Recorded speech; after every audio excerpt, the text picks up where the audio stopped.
Saya ingin bertanya kepada teman-teman semua, apakah kasus Indramayu yang menewaskan 5 orang satu keluarga sudah selesai?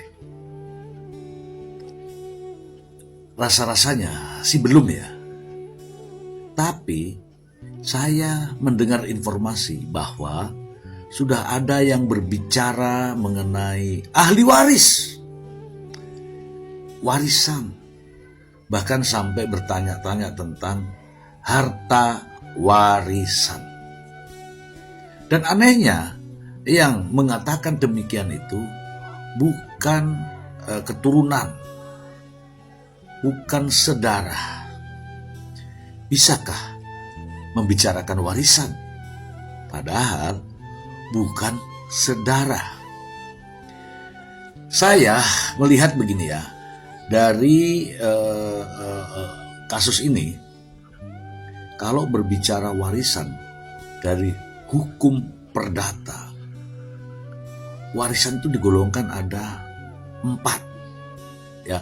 Yang pertama, nih golongannya nih ya, golongan yang pertama adalah golongan 1, anak, ya anak-anaknya, keturunan, suami, istri, ya yang masih ada, ya kan, ada garis keturunannya.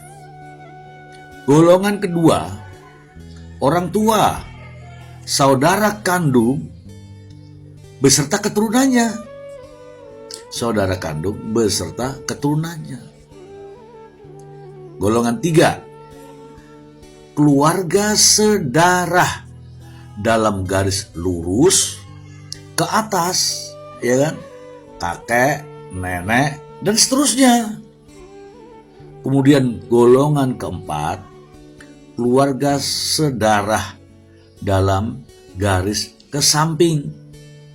Ada paman, bibi, saudara sepupu, hingga derajat ke-6. Nah, apakah ada dari teman-teman yang masuk golongan ini? Golongan 1K, golongan 2K, golongan 3, golongan 4. Itu dari hukum perdata. Bagaimana dengan pandangan warisan dari hukum Islam? Ada juga. Nih, ada yang namanya ahli waris utama, garis lurus. Anak laki-laki atau perempuan, ayah dan ibu, itu namanya garis lurus.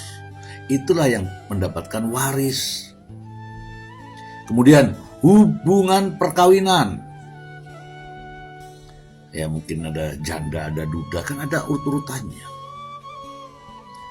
Suami, kemudian suaminya meninggal, berarti dapat istrinya hartanya. Istrinya meninggal, ke suaminya. Begitu. Itu namanya hubungan perkawinan. Kemudian ada yang namanya garis samping.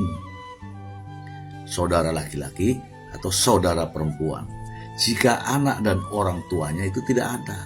Misalnya seperti ini. Ini meninggal. Suami istri meninggal. Anaknya juga meninggal. Nah, itu garis samping. Saudara laki-laki atau saudara perempuan. Kemudian ada yang namanya ahli waris keluarga pengganti. Kakek, nenek, paman, sesuai ketentuan ya, urut-urutannya. Ada yang namanya ashabul furud dan juga as-sabah. Nah, sekarang saya tanya nih kepada teman-teman nih, apakah teman-teman mendapatkan warisan gara-gara garis keturunan? Kalau tidak garis keturunan, baik lurus, ke atas, ke bawah, ke samping kanan kiri, ya jangan mengatakan sebagai ahli waris. Ya nampaknya terlihat ya, ada di sana yang sudah berpikiran bahwa saya adalah ahli waris. Ya harus dilihat dulu garisnya, apakah garis lurus, garis menyamping, ya, atas, bawah dari keturunan itu, atau garis putus-putus yang nggak dapat apa-apa. Hati-hati. Oke.